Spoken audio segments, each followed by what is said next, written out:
Good afternoon, everyone, and welcome to the Thirsty Thursday edition of The Rundown. I will be your host today, Craig DeLuz, coming at you from the left coast in California, behind the Iron Curtain, otherwise known as the Sierras.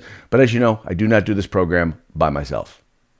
No, I try to assist whenever I can. My name is Mike Piwowarski. I am coming to you from the East Coast. I am the co-host with the most from the East Coast. Here with you today, Craig. How are you doing today?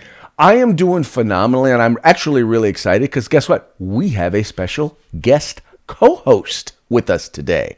Guess who it is? I might not be the co-host with the most. I might be the third co-host down the coast. Down the coast. Well, I think we've got you. I think we've got you. I think we've got you beat. I think those of us on the left coast, actually, there's more of us today than there are of you. That's because joining us today, Top Shot Season 4 champion, Mr. Chris Cheng. How are you doing today, sir? Hey, I'm doing wonderful. Thanks for having me on the show. And yeah, the West Coast is definitely the best coast. I'm here in the Santa Cruz Mountains in the Bay Area. So sorry, Mike, we got you outnumbered. That's well, right. I think it all depends on what you're talking about. I was going to say, between the two of you right now, what do you got, 10 rounds worth of ammo? It's a good one. I love it. Yeah, don't quit your day job. Yeah. Oh, right. I'm in Florida. I got 10 rounds in the bottom of my cereal bowl right here. So, Chris, we wanted to have you on the program today. Wanted to talk about, just kind of news of the day, but also I understand you have something really big coming up, something dealing with NFTs and an auction.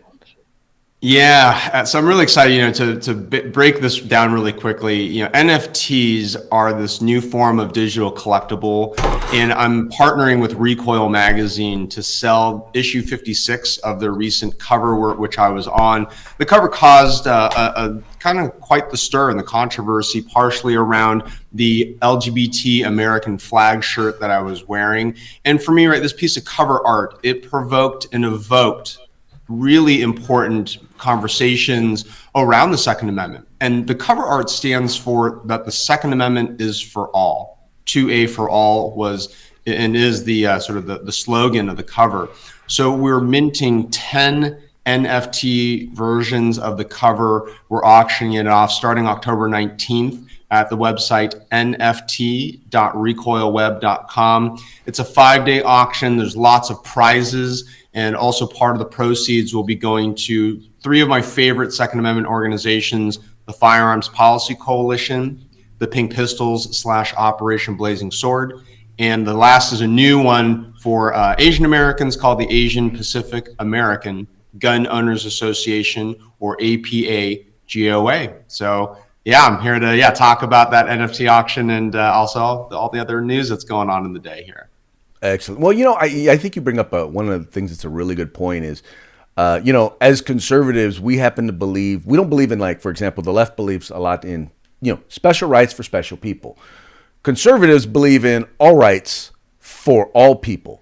And I think sometimes because we may disagree with someone politically, some who will tend to be on our side on many issues will forget and be like, they'll have an issue. Well, I disagree with this person here, so therefore I disagree with them on everything. And I'm like, no, the rights are rights. They're rights because it doesn't matter really what you believe. It's what your political ideology is. The fact is we're all entitled to those rights as citizens of these United States.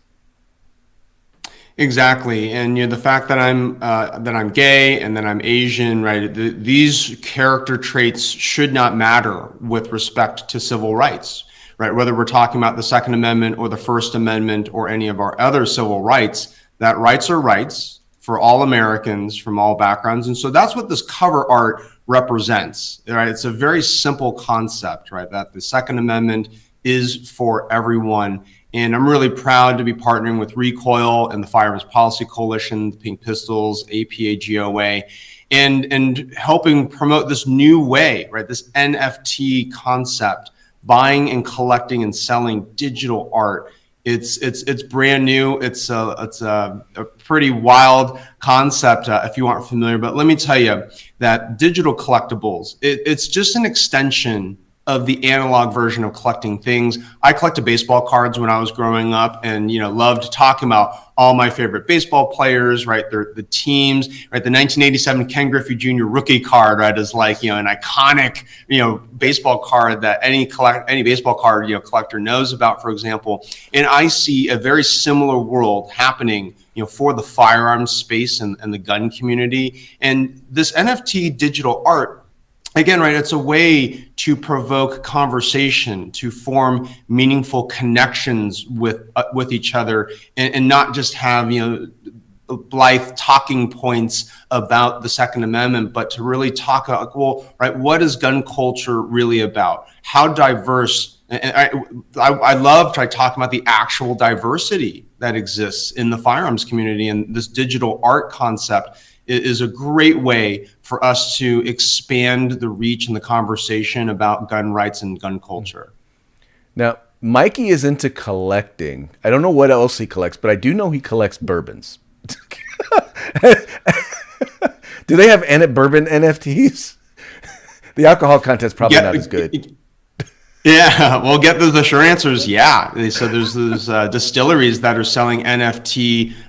Basically, it's like NFTs they're a digital sort of item. They can be a certificate. They can be a picture, a video. So distilleries are selling shares of a barrel in the form of an NFT, right? So the NFT is like your digital ticket or your digital like certificate of authenticity. And so when they crack open the barrel, your NFT holders are entitled to, a bottle or 2 bottles or whatever that certificate entitles you to. So absolutely, yeah, you can buy an NFT of bourbon, and it's crazy. It's a brand new world though, right? So this is an up and coming concept, but it's very cool. Lots of interesting and engaging applications across multiple industries. Well, phenomenal. So there's a link to where you can go to get more information on the NFT auction in the description of this video. Just check it out. He's already said it, but just check it out here at the bottom in the description of this video, and you'll get a chance to check that out, learn more about NFTs, and specifically learn more about what you can possibly win in this particular auction. Craig, before we move on, let me ask Chris. The cover, the original Recoil cover is just, I mean, it's a piece of work in itself. It stands wonderfully alone. But you say there's going to be 10 of the NFTs they're selling off. Are they going to be, changing the background on it? I mean, I'm going to assume it's still going to be you in the shirt there with the firearm making the point. But are they changing it any way differently from each one? Somehow a different theme or something. They are serialized, right? So okay. He has, serial number 1 through 10. So everyone's going to have a little unique digitally signed copy. Another change or enhancement for the NFT auction is that I've physically, autographed the digital copy as well. So you can see my actual signature on the digital cover. So yeah, these are some of the distinct components of the NFT auction versus the physical magazine cover. Gotcha. Okay. Very cool. Very cool. So it's kind of like, I had a hard time understanding it until someone brought up the idea. Well, it's the same thing whether it's with, actual art or collectibles like cards. It's like really a lot of the value is in the authenticity of it and the fact that it's specifically numbered and whatnot. And I was like, okay, so if you are a collector into stuff like that, then it's probably it's an easier concept to understand and get your head around.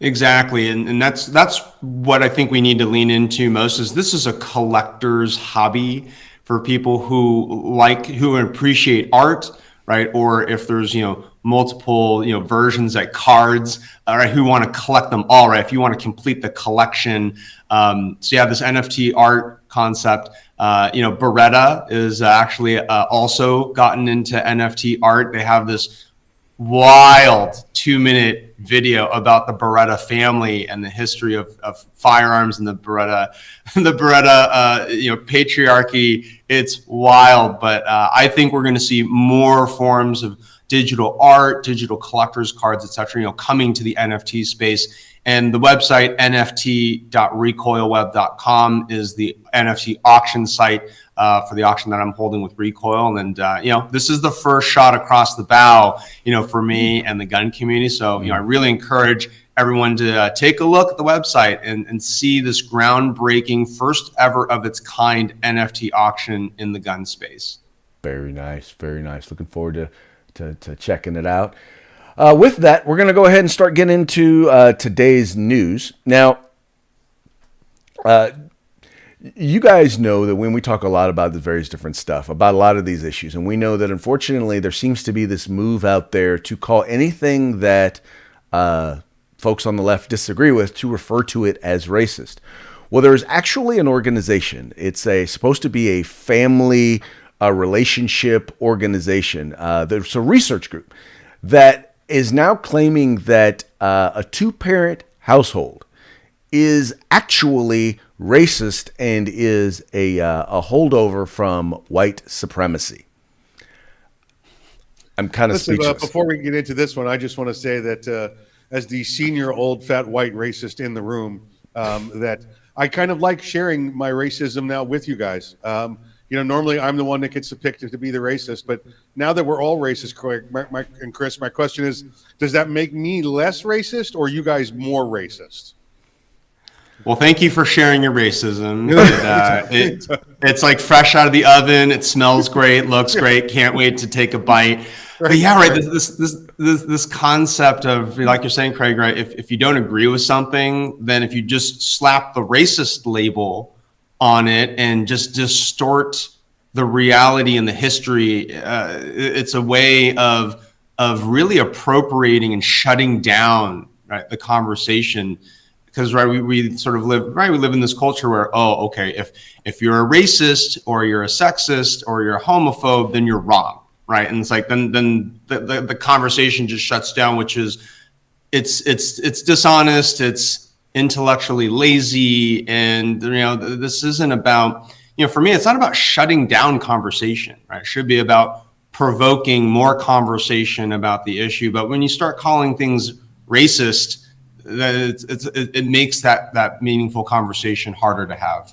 Well, it's funny you say that, because that's exactly what it is. It's about ending the conversation. I mean, classical liberals believe in the value of ideas, the marketplace of ideas, where you bring your ideas, I bring my ideas, we debate them, we discuss them, we compare them to the facts and the science on the ground, and we come to an understanding. We may not come to an agreement, but we at least come to an understanding about the perspective and where one comes from, and policy generally then comes from that.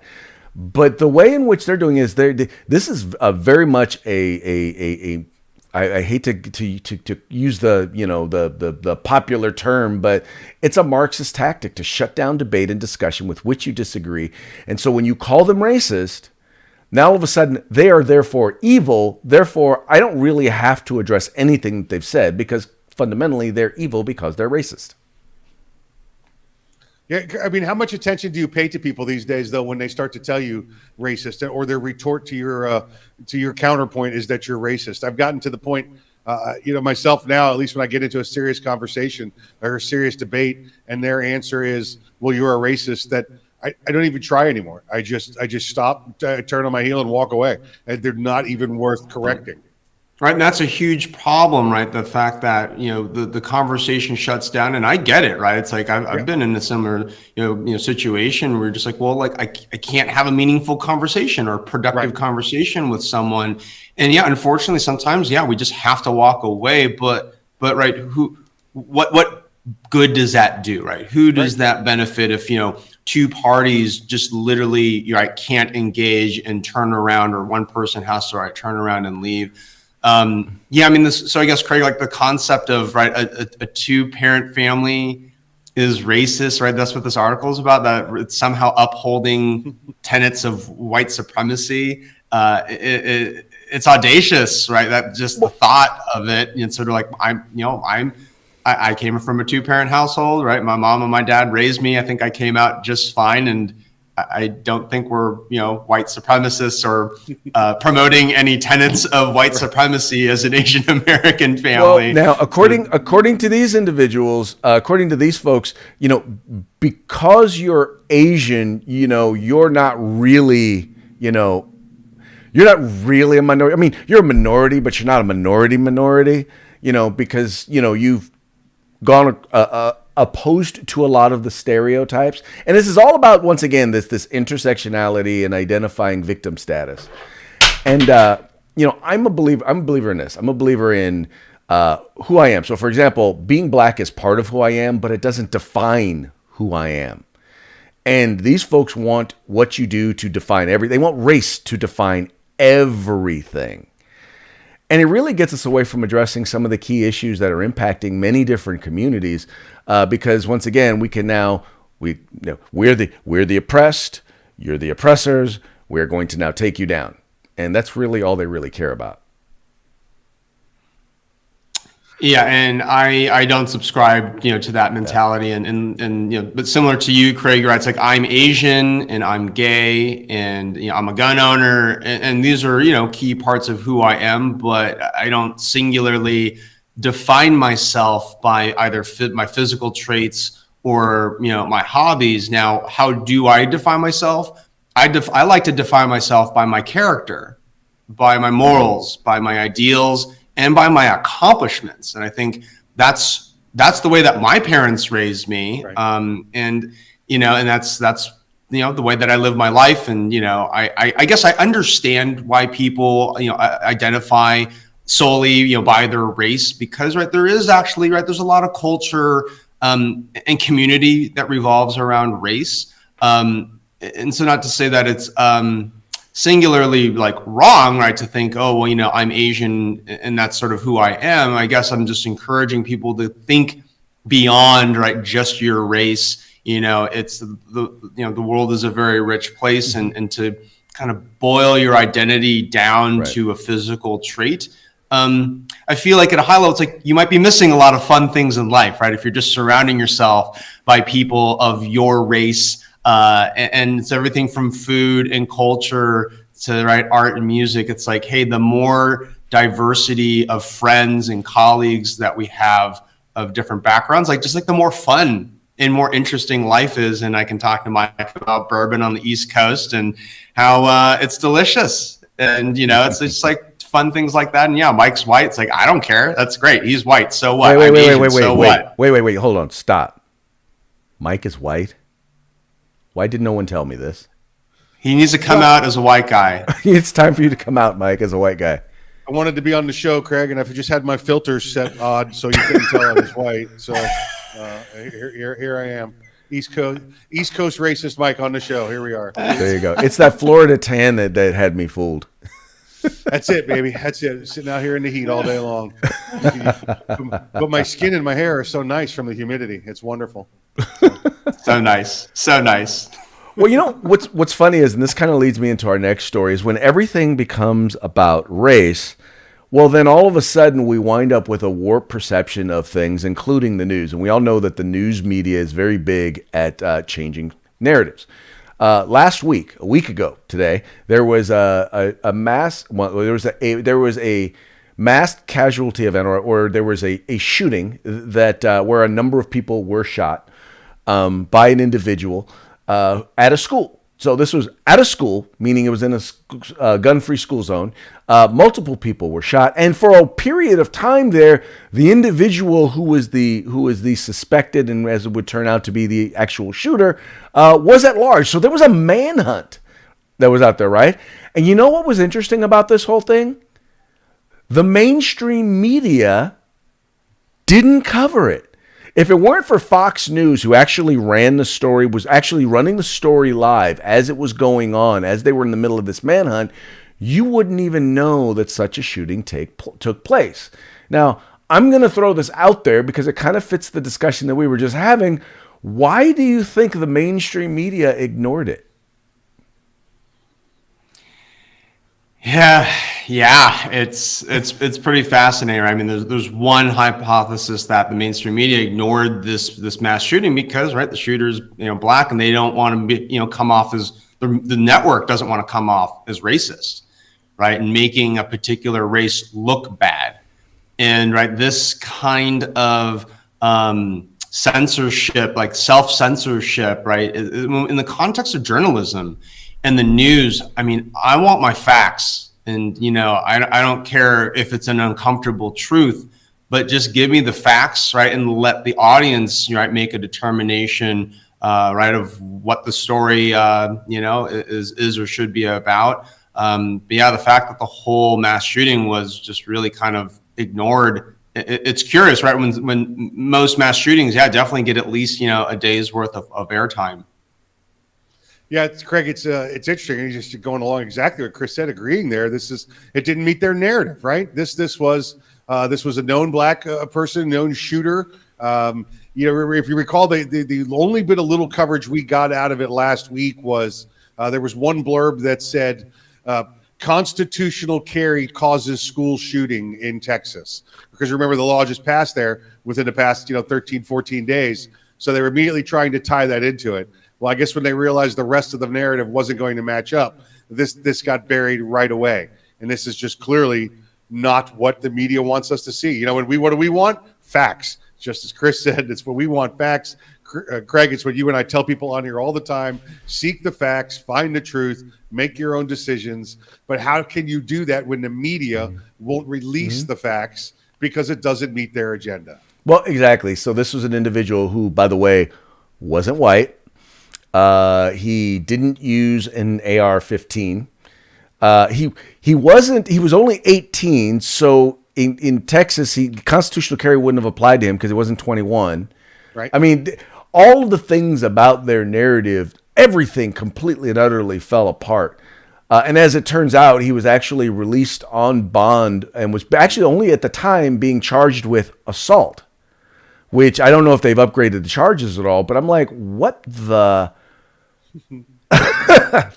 But I mean, this falls in line with, once again, with that narrative. You remember in the city of Chicago where there was a gun battle in the middle of the streets, right? They found 70 shell casings, and the district attorney there in Chicago decided, well, we're not going to prosecute anybody because they were considered mutual combatants.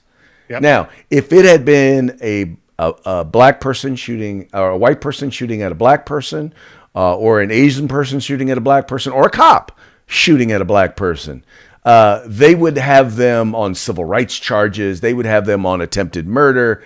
I mean, these are guys that are firing indiscriminately in a public setting. Why are they not in jail? Well, it's because of the color of their skin. And I keep going back to what happened to people who are going to get engaged in a gun battle in the middle of the streets over gang activity. If I'm looking at the content of their character, I'm saying they probably need to be in jail. Yeah, listen, remember there were deaths in that one. There was a murder involved in that case in Chicago, and it still went out as mutual combatants, mutual combat. I think we joked about it, Craig, where he said it's time to strap up Tombstone style and just go walk down the streets in Chicago. I mean, if I'm going to be challenged, isn't that mutual combat, right? It's time to test those skill sets. It's just ridiculous that Chicago would come up with that. And we saw that in New York also with the Carmine's restaurant. Mutual combat was what they were talking about. But how insane is this that, again, we cannot rely on the media whatsoever for facts. Yeah, and also on top of that, the criminal justice system is right. They're letting race impact the way that they prosecute certain types of cases. And you're right. I mean, I come from a world where I think justice should be colorblind, right? That you shouldn't either be more or less harshly sentenced, right, because of your race. But I think what I see here in San Francisco, for example, is our district attorney seems to be more lenient on people of color. And it's like, hey, look, I mean, a criminal's a criminal, right? At the end of the day, like, doesn't matter what the color of your skin is. And if our DA is going to be, releasing criminals early just because they're a person of color, right, that erodes trust in the criminal justice system, right? As a resident of San Francisco, if I'm just seeing this revolving door of criminals, coming in and out of the justice system because our leaders are letting criminals out early for, not for any good reason, right? Not for good behavior if they're just being released because a district attorney feels like they're going to be racist if they keep them locked up. I mean, that's a problem. It's a huge problem.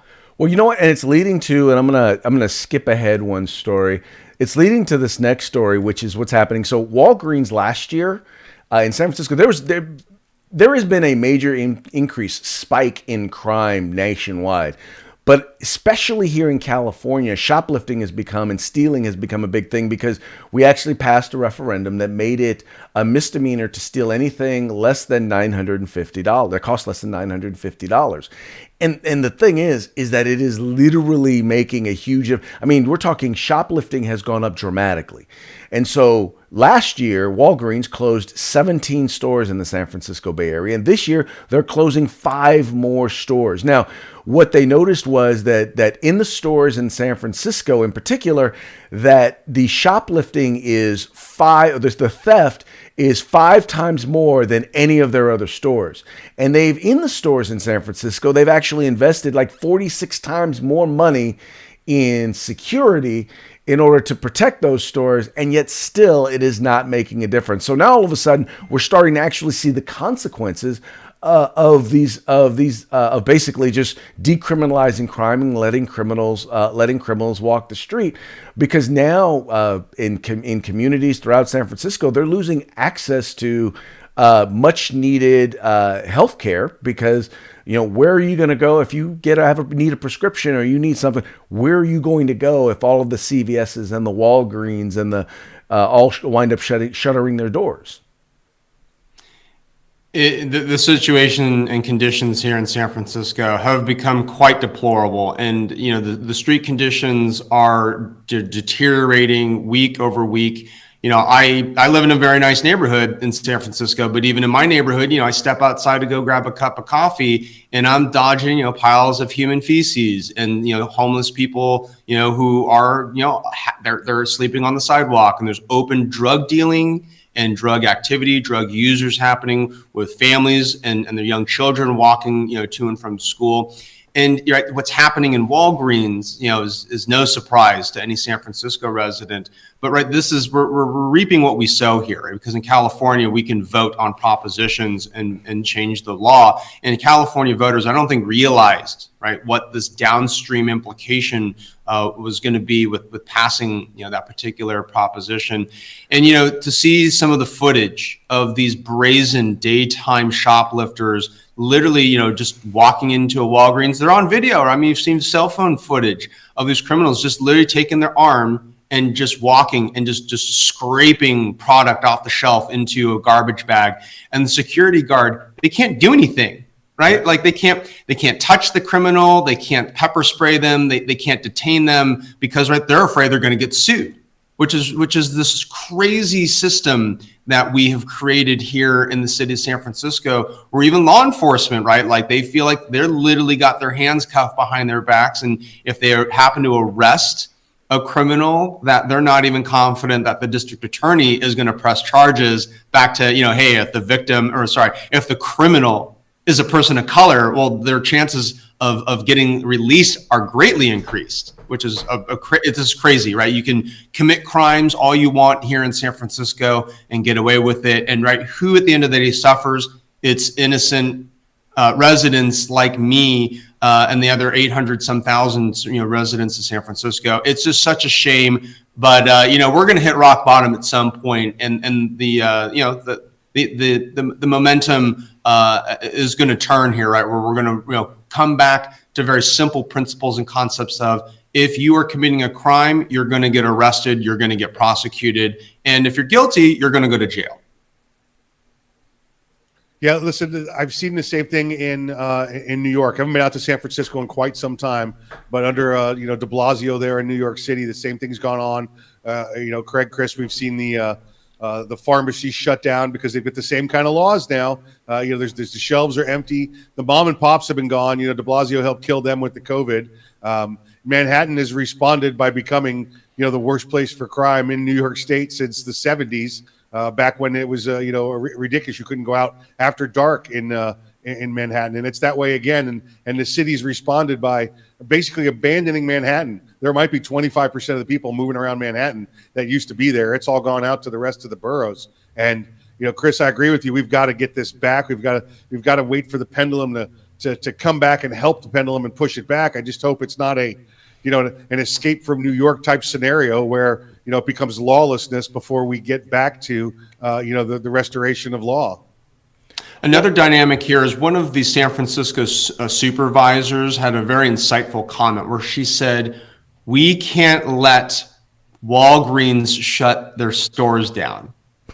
All right. And that's coming from an elected city official. And it's like, wow, right. A comment like that gives us some pretty clear insight, right, into what her mentality and attitude is towards private businesses, right? That they're not a business, right? That they should be an arm of the government, right? That the government can direct businesses to stay open, even if they're getting, even if they're losing money because of shoplifting. Right? It's like, hey, look, like these are businesses, right? They're making business decisions. They don't want to shut down, right? They want to provide a service to the community, right? And provide prescription medication and all the conveniences that Walgreens provides. But if the city is failing at their job, which they are doing, they're failing spectacularly at providing a safe and secure environment and safe streets so businesses like Walgreens can succeed and thrive and provide a vital service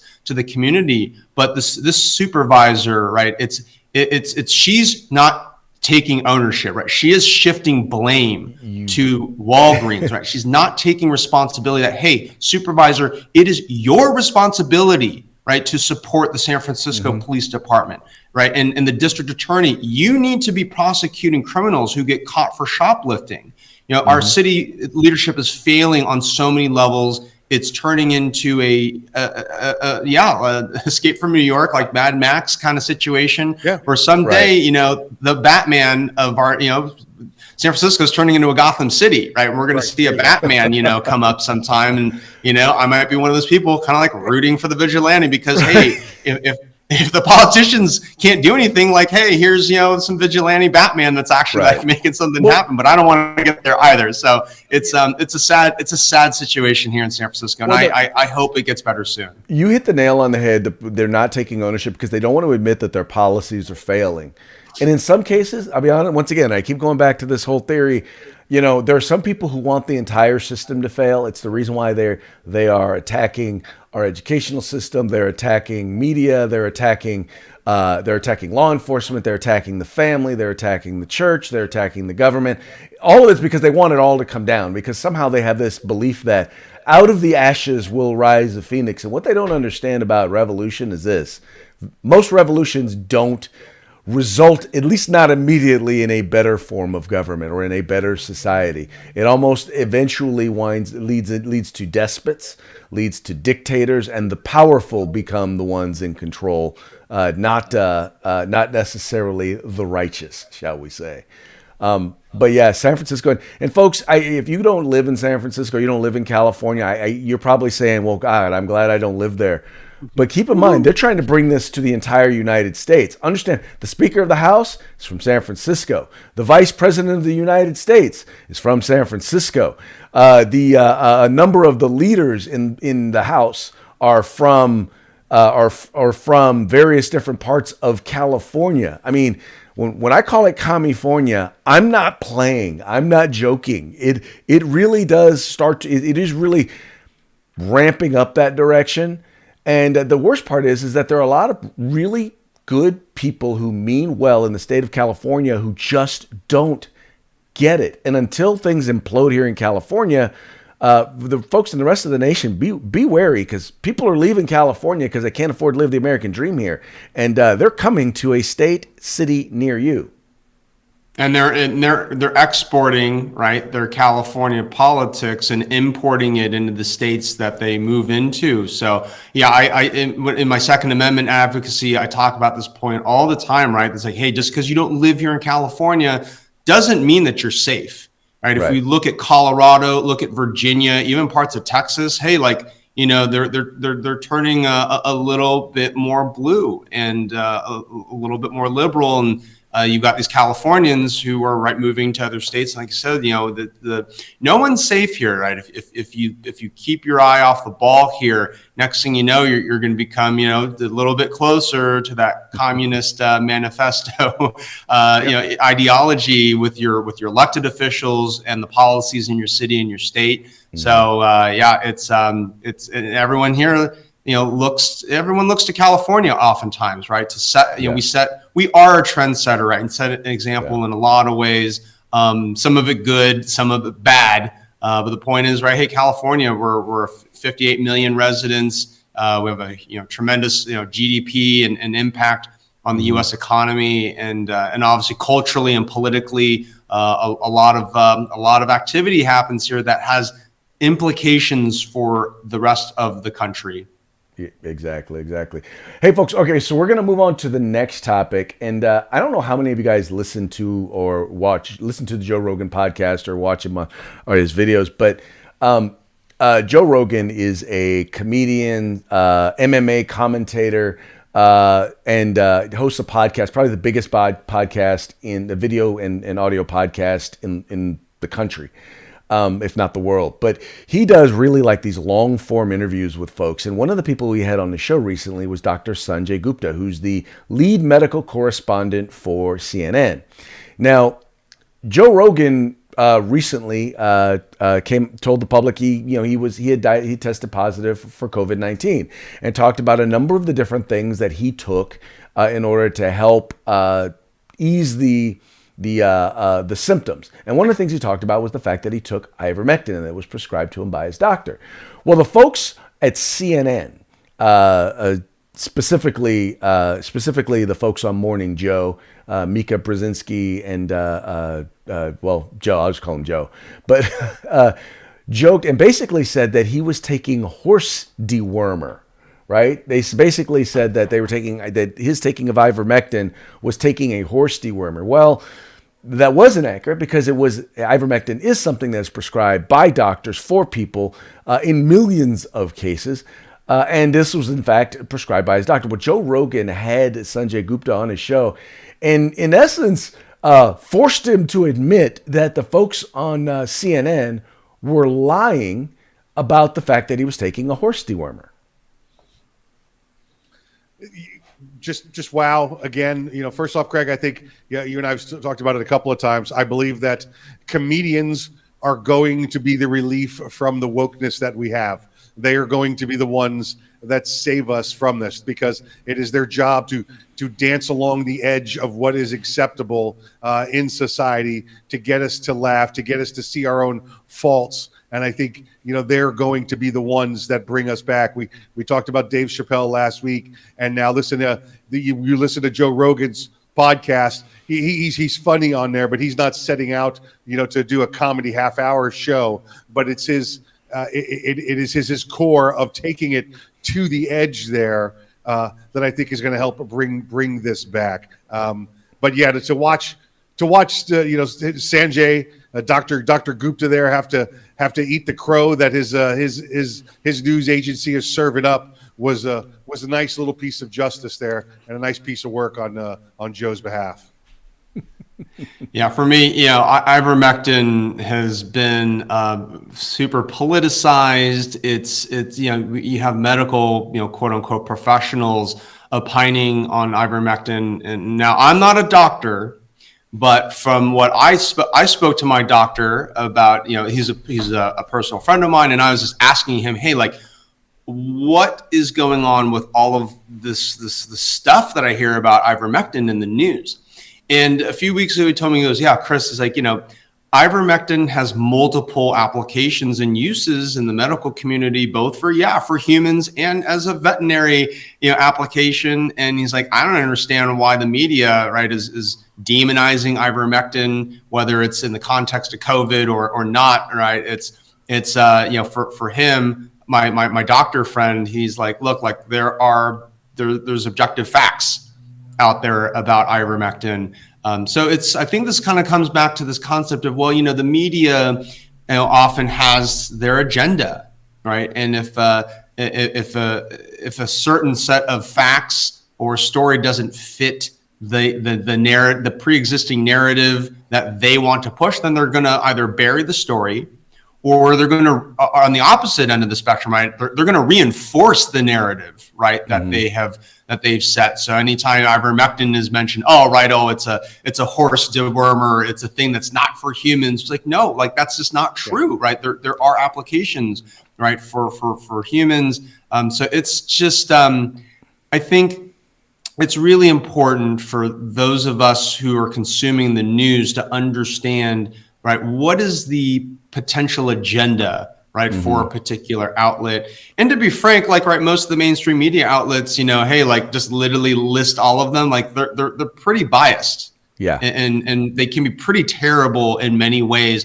And, so when I'm consuming media, it's like, look, like I'm ingesting as much of this information as I can. Now the opinions, right, and the commentary overlay, right, that happens, like I'm listening to that too, but I'm listening with a skeptical ear, right? And I'm looking at it with a skeptical eye, and I'm trying my best to think critically, right, around, okay, well, I've got all these facts and opinions and commentary now. What do I think is actually going on, or at least understanding the impact that it may have on my perspective, and understanding what the media outlet might be trying to do. And as long as they're being objective and transparent around what they're trying to do, like I'll respect that. But right, if it's if a particular media outlet is trying to right, like kind of make everything racist or sexist without it actually being racist or sexist, right, then I discount, right, and kind of downgrade outlets or stories that kind of don't tell the truth in a very transparent, objective manner. Yeah, I always say that Fox News used to be very good at separating their news from their opinion, and they've really kind of gotten away from that, and they do what a lot of the left-wing networks do now, in that their news reporting is mixed in with a lot of opinion. Now, I will say this: they at least make sure to bring people on from the other side, or people that may disagree with them. But at the very, but it's still kind of slanted. And when you understand the perspective, and you accept a perspective that they're coming from, it becomes easier to then dig through the information. And now, especially because a lot of these websites are trying to get into searchability, they're linking to a lot of their source material. So you don't even have to take their word for it. You can actually go to the source material and look at the data and the information yourself. And once again, come up with an objective opinion. I just like the fact that in this particular case, Joe Rogan just called them out for what they were. Now, you know that won't be on CNN. They won't be playing any of that on CNN, where Dr. Sanjay Gupta is made it to be, basically he has to defend CNN. But anyway, it's good to hear. And that actually kind of leads us into our parting shot. This was one that I saw, and I thought it was perfect for the whole Joe Rogan discussion. It says, if science was never questioned, you'd still be drinking cocaine, giving kids cough syrup with heroin, spraying people with DDT, and smoking the cigarette brand your doctor recommended.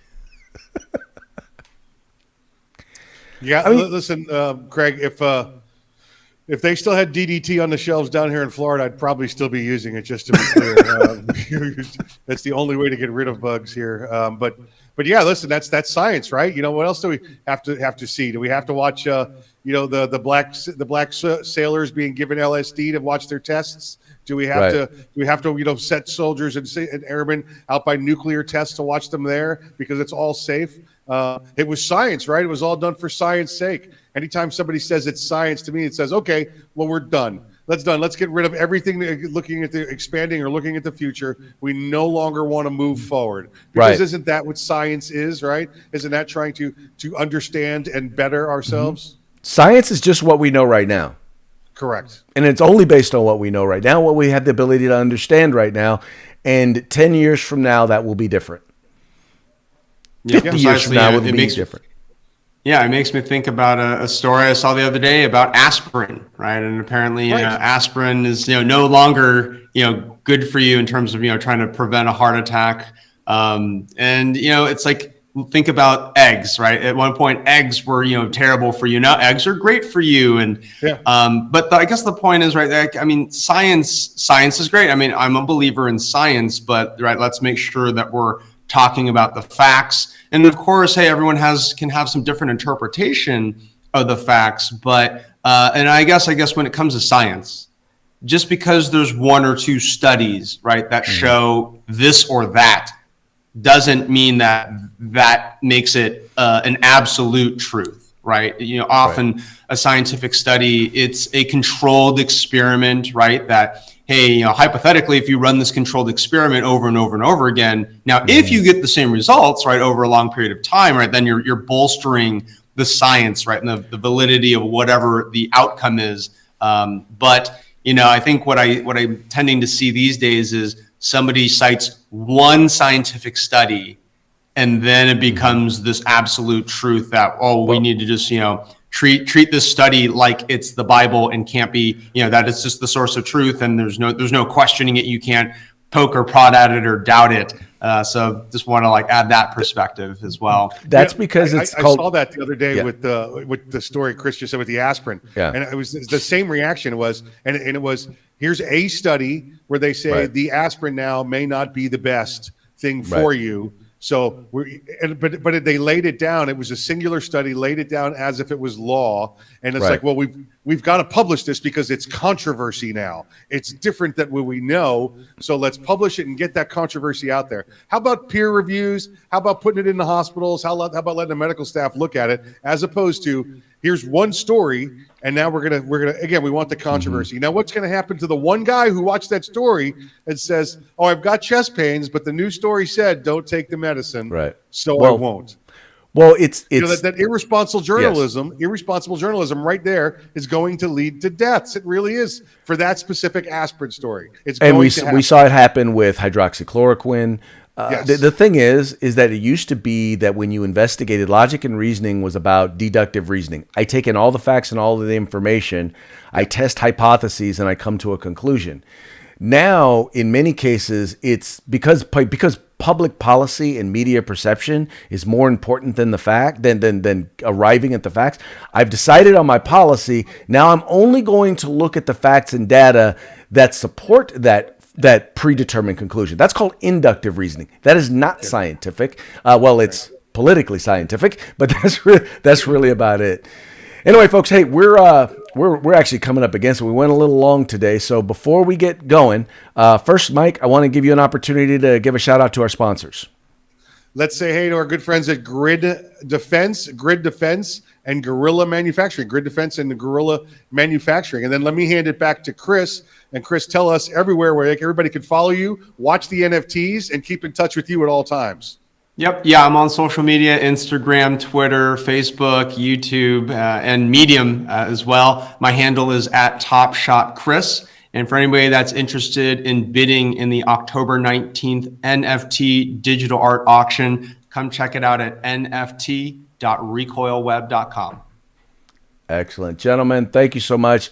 It was a pleasure hanging out with y'all today and talking about the news and whatnot. Chris, we're going to have you back on again sometime soon. Would love to be back on, and thanks again for having me. All right, folks. Thanks for stopping in, Chris. That's going to be it for today's episode. Thank you so much for tuning in. Thank you for liking, sharing, and subscribing, and encouraging your friends to do the same. We will see you tomorrow on Freed Back Friday. Woohoo!